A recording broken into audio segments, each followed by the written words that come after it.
ঈদ লোটে কি? হ্যাঁ চলো চলো। Happy new year. আজকে 1 জানুয়ারি। বাড়িতে থাকছি না, একটু ঘুরু করে আসি। তোমরাও হয়তো সবাই বেরিয়ে পড়েছো আজকে। তোমরা যদি যাই একটু ঘুরু করে আসি। বাইরে খাওয়া দাওয়া বাইরে তো খাওয়া দাওয়া হবেই। আর খেয়ে নিয়েছি, জোরের জন্য খাওয়া করা হয়েছিল, ডাল মাছ ভাজা আর ভাত হয়েছিল। তো ওখান থেকে আমি কি বললাম, মানে আমরা একটু দুমুট করে খেয়ে নিলাম, যেহেতু এখানে 1টা বাজে, কারণ যে অনেক দেরি হয়ে যাবে যেতে যেতে, একটু বাজারে যাবো আর কি। তাহলে একটু খেয়ে নিই, বাড়ি থেকে না খেয়ে তো বেরোতে হয় না, তাহলে যে খাওয়া দাওয়াটা একটু করেই নিই। ও দুমুটো এক জায়গাতেই নিয়ে নিয়েছিলাম। তো চলো যাই, আর কি করছি না করছি সব কিছু তোমাদের সাথে শেয়ার করবো। হলুদ তো একবারে মুখ টুক সব শুকিয়ে গেছে। আর এই ব্যাগটা নেওয়া হয়েছিল, ব্যাগটা তো ইউজ করা হয়নি, এটা তো করবো তো এখনই করিনি। আজকের দিনে ভালো একটু সাজুগুজু করবো, তো ভালো তো ভুলো না সাজুগুজু করা। আমি কোথায় কোন কোন জিনিস রেখেছি এখনো পর্যন্ত খুঁজে পাইনি, মানে আসল জিনিসই খুঁজে পাওয়া যায়নি। ফোন তো ওখানে, আমি ফোন ঘুরবো বলে আমি ফোন খুঁজছি। তো একটু শুধু রুমাল ঘুরি ব্যাস, তাহলেই হয়ে যাবে। তো চলো সারাদিন কি করছি না করছি সবটাই তোমাদের সাথে শেয়ার করবো। তা এখনকার মতো রাখছি, পরে সাইড ব্যাগটা যেটা তোমাদেরকে দেখালাম সেটা কিন্তু নিইনি, কারণ আমাকে বারণ করলো, বললো যে নিতে হবে না, আজকে ফাঁকা ফাঁকায় চলো, অসুবিধা নাই, ঘাড়ে সবসময় তো ব্যাগ থাকে, আজকে ব্যাগ না নিলেও চলবে। তাই আজকে আর ব্যাগ নিয়ে আর চলে এসেছি লেক বাজার, লেক মল, লেক মলে। এখানে অ্যাকচুয়ালি এসেছি একটা বিশেষ দরকারে, সেটা বলেই দিচ্ছি, অত দনমনা করে লাভ নেই। সেটা হলো গ্যাস ওভেন নিতে।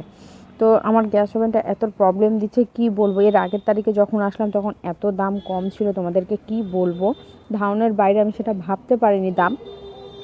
সেই গ্যাস ওভেন বলো, প্রেশার কুকার বলো, ননস্টিকের যে কড়াই হয়, তাওয়া হয়, প্যান হয়, যেটাকে বলছে তাওয়া প্যান, একই জিনিস, অনেকে প্যান বলে অনেকে তাওয়া বলে। তো সেই প্যান, ননস্টিক প্যান আর কি, এত দাম কম কি বলবার। আজকে যখন নেওয়ার জন্য এসছি এতই দাম দেখাচ্ছে, মানে হাতের নাগালের বাইরে, আমাদের এত বাজেটই নেই একবারে। আমি ধরে রেখেছিলাম ম্যাক্সিমাম 1200 থেকে 1500 টাকা। তো এবার 1500 টাকা যদিও দাম হয়, তো ভেবেছিলাম যে সেটা ইসের মধ্যেই নিয়ে নেবো, ওই গ্লাসের যেটা দিচ্ছে আর কি সেটাই নেব, কিন্তু সেটাও হয়ে উঠছে না, ওটাও একটু আলাদা বাজেটের মধ্যেই দেখাচ্ছে। তো সেটা তো আর কোনো রকমভাবে সম্ভব হচ্ছে না, মানে ওটা 1700 টাকা চলে যাচ্ছে।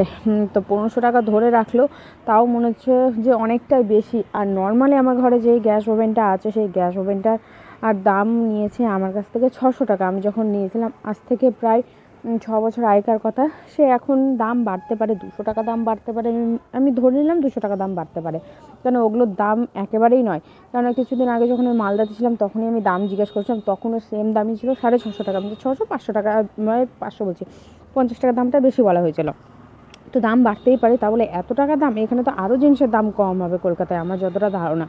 তো মানে নেওয়া তো আর হলো না, কি করব। আর আরেকটা যেটা ননস্টিক কড়াই দেখে গেছিলাম এর আগের তারিখে, যেটা একেবারে দাম কম ছিল আর এত হার্ড ছিল ননস্টিক কড়াইটা, যে তোমাদেরকে কি বলবো। তো যাই হোক, আজকে দেখলাম, আজকে পেলাম না। আর এই কড়াইগুলো জাস্ট দেখাচ্ছিলাম যে এই কড়াই প্রায় এখন অনেকের ঘরেই দেখছি। তো ভাবলাম যে যেদিন হবে সেদিন নেবো, কিন্তু একটা কড়াই দেখেছি, সেই কড়াইটাই নেব এখন তোমাদের সাথে যেটা কথা বলছি আমি, সেটা হলো ননস্টিক কড়াইটা। কিন্তু কোনো রকমভাবে পাইনি, না গ্যাস ওভেন পেলাম, না ওই ননস্টিক কড়াইটা পেলাম, সব জিনিস চেঞ্জ হয়েছে। আর ওই কড়াইটা ছিলও না, আর বাকি যে সমস্ত জিনিসগুলো ছিল সেগুলো সবটি 2000 টাকার উপরে দাম ছিল।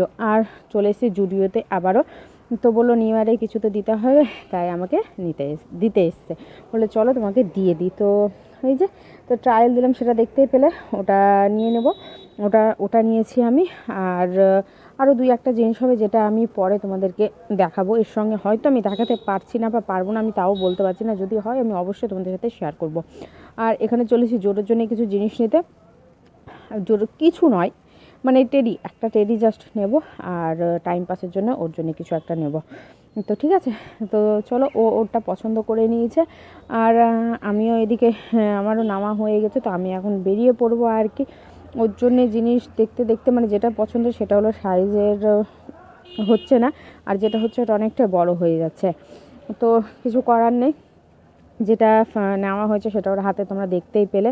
আর ওকে ডাকছি, বলছি এদিকে ফাঁকা আছে, এদিকে এসো। তো এখন লাইনে দাঁড়াতে দাঁড়াতে আবার স্যান্ডো গেঞ্জি দেখছিলো, তো ওই জন্য ওখানে দাঁড়িয়েছিলাম। তো চলো, এই যে জোটোর জন্য নিয়ে নিয়েছি একটা প্যান্ডা। আমাদের জন্য যখন নিচ্ছি নতুন বছরের কিছু, তাহলে ছেলের জন্য তো কিছু না কিছু একটা নিতেই হবে, তাই না? তাই ওর জন্য একটা নিলাম নিউ ইয়ারের নতুন গিফট প্যান্ডা। কতদিন যায় দেখি কেন প্রথমত ও 2-1 দিন খুব ভয় পাবে, 2-1 দিন নয় 3-4 দিন ও বেশ ভয় পাবে প্যান্ডাটা দেখে। কেন অন্য একটা জিনিস দেখছে আলাদাই, তার মধ্যে বড়, একটু ভয় পাবে। তারপরে ও ঠিক হয়েছে, তারপরে তো পোস্টমর্টম হয়ে যাবে পুরোপুরি। আর আমিও 2-1টা জিনিস নিয়েছি এখান থেকে, তো সেটাও তোমাদের সাথে শেয়ার করব। আর চলো ব্যাগ নিয়ে নিই। আর এখানে চলে এসেছি আমি একটু খাবার খেতে, কেননা আজকে নিউ ইয়ার বলে কথা। এত ভিডিও এদিক ওদিক হয়েছিল যে তোমাদেরকে কি বলবো, প্রচুর ভিডিও এদিক ওদিক হয়েছিল, যেটার জন্যে মানে ঠিক মতো সাজিয়ে গুছিয়ে আমি ভিডিওটা দিয়ে উঠতে পারিনি। এটা হলো ফার্স্ট দিন নিউ ইয়ারের, যেটা বাইরেই আমাদের ঘোরা খাওয়া সব কিছু হয়েছে। মানে কি বলবো, আর মন্দিরে গেছিলাম আমি, আগে প্রণাম করে এসে তারপরে খেলাম।